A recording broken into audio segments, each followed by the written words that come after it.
that it's easy to figure you out. If I can have you now, then easy's what.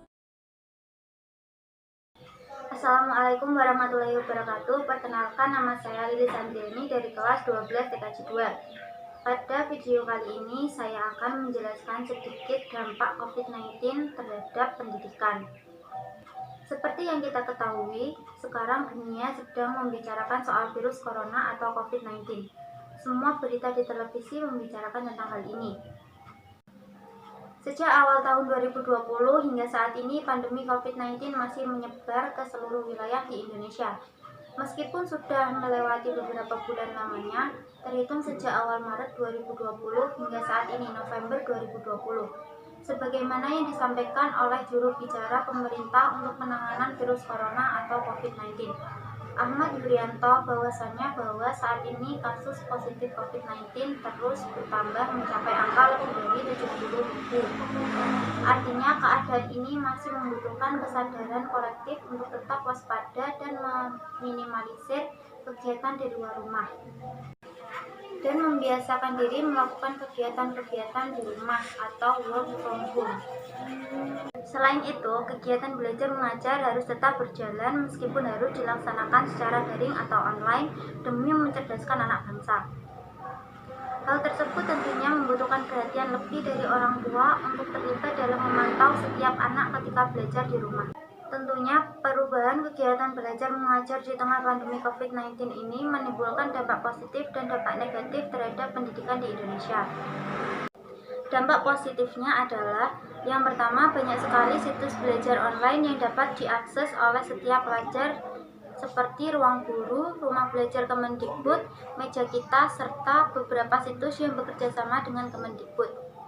Yang kedua, maraknya webinar via Zoom dan YouTube yang dapat diikuti oleh seluruh pelajar di Indonesia. Yang ketiga, setiap pelajar dapat dipantau oleh orang tua secara langsung. Adapun dampak negatif yang dirasakan oleh para pelajar di tengah pandemi COVID-19 ini adalah, yang pertama, tidak semua pelajar memiliki smartphone untuk melakukan belajar online. Yang kedua, wilayah yang jauh dari pusat kota sangat terganggu oleh jaringan yang tidak stabil, sehingga sangat sulit untuk mengikuti pembelajaran online secara bersamaan. Yang ketiga, tidak semua pelajar dapat belajar dengan efektif seperti di sekolah, karena beberapa faktor seperti tidak konsentrasi, kurang memahami materi, dan kurangnya kerjasama orang tua dalam memantau setiap anak untuk belajar di rumah. Dengan demikian, harapannya setiap pelajar tetap belajar dan memiliki semangat belajar yang tinggi di tengah pandemi COVID-19. Karena ini merupakan sebuah tantangan bagi para pelajar untuk menggapai cita-citanya, bahwasanya pelajar Indonesia tidak boleh lalai dan lengah dalam belajar. Karena para pelajar adalah aset bangsa dan negara. Edukasi atau pendidikan harus tetap diperjuangkan dalam urutan pertama demi terwujudnya Indonesia yang cerdas, maju, dan berkeadaban. Sebagaimana yang disampaikan oleh mantan Menteri Pendidikan dan Kebudayaan Profesor Dr. Daud, bahwasannya ketahanan dan kekuatan suatu bangsa terletak pada bidang pendidikan. Sebagaimana yang disampaikan oleh mantan Menteri Pendidikan dan Kebudayaan Profesor Dr. Daud, bahwasannya ketahanan dan kekuatan suatu bangsa terletak pada bidang pendidikan.